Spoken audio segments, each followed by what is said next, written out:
మాట్లాడుతున్న నేను, వింటున్న మీరు, సమస్తమును సృష్టించిన సృష్టికర్త అయిన దేవుడు, ఆయన ద్వారా, ఆయన మూలంగా, ఆయన బట్టియే మనం ఈ లోకంలో జీవం కలిగిన వారంగా ఉన్నాము. మానవునికి కావలసిన సమస్తమును ఆయన దయచేస్తున్న వాడిగా ఉన్నాడు. కానీ మానవుడు దేవుని మాట వినని వాడిగా, దేవుని మాటకు లోబడిన వాడిగా, ఆ ఆజ్ఞకు మీరి పాపం చేసిన వాడిగా ఉన్నాడు. దేవునికి మానవునికి మధ్యలో అడ్డుగోడ ఏర్పాటు చేసుకున్న వాడిగా ఉన్నాడు. పాపం అనే అడ్డుగోడ. పాపం వల్ల మానవునికి మరణము, పాపం వల్ల వచ్చే జీతం మరణం అని దేవుని యొక్క వాక్యం రాయబడి ఉన్నది. ఈ పాపం నుంచి విడిపించడం కొరకే, ఈ పాపంలో మానవుడు ఉన్నంత కాలం దేవుని దగ్గరికి రాలేడు, దేవుని చూడలేడు, దేవుడు ఉండే స్థలానికి వెళ్ళలేడు. దేవుడు మానవుని కొరకు ఒక ఉన్నతమైన స్థలంలో, దేవుడు ఉండే స్థలంలో, పరలోక రాజ్యంలో నీ కొరకు నా కొరకు స్థానం ఉంచి ఉండుండగా మానవుడు తన యొక్క చర్యలను బట్టి, తన క్రియలను బట్టి పాపము మూట కట్టుకున్నవాడిగా ఉన్నాడు. పాప భారం మోసుకుంటున్న సమస్త జనులారా, నా దగ్గర నుండి నేను మీకు విశ్రాంతి కలుగు చేస్తాను ప్రభువైన యేసుక్రీస్తు ఆహ్వానిస్తున్న వాడిగా ఉన్నాడు.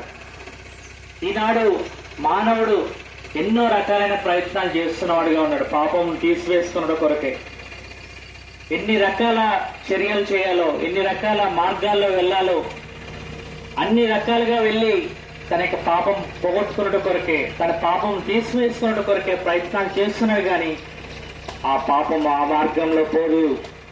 తను ఎన్ని రకాలుగా ప్రయత్నాలు చేసిన మానవుడు తన యొక్క పాపం పోగొట్టుకోలేడు.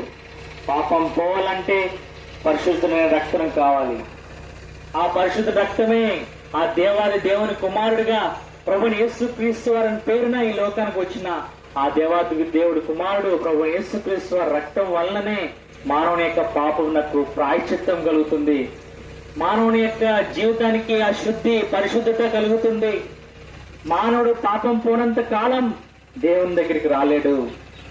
పాపము తీసివేసుకోవాలి అనే మానవునికి ఆశ ఉంటే ఆ దేవత దగ్గరికి రావాల్సిన అవసరం ఎంతైనా ఉన్నది.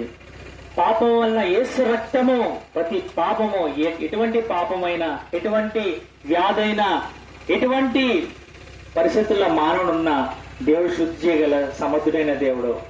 నువ్వు ఏ పరిస్థితుల్లో ఉన్నా ప్రభువైన యేసుక్రీస్తు వారి దగ్గరికి వచ్చుడు ద్వారా నీ జీవితం మారిపోతుంది.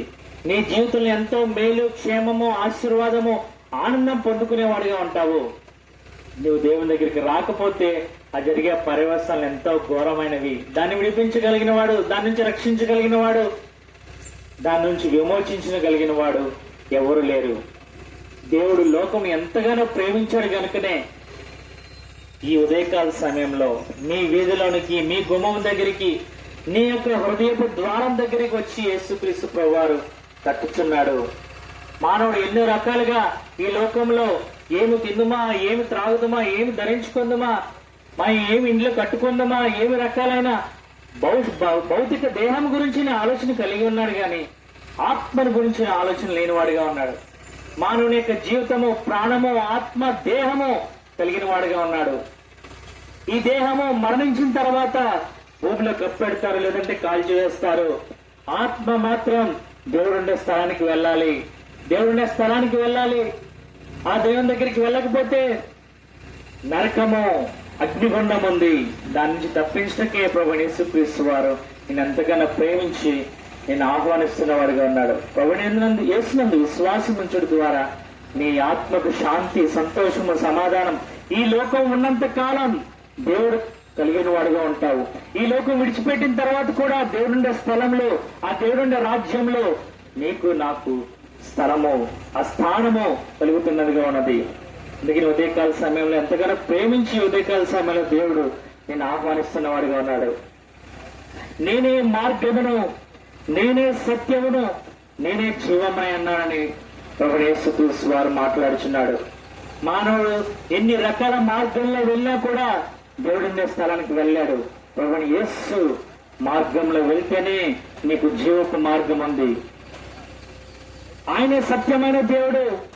మానవుడు ఎన్నో రకాలైన మార్గాలు వెళ్తున్నాడు, కానీ సత్యం అనేది దొరకక, సత్యంలో జీవించలేక, సత్యం అనుసరించక తన జీవితాన్ని నాశనం చేసుకుంటున్నవాడిగా, నష్టపరుచుకుంటున్నవాడిగా ఉన్నాడు.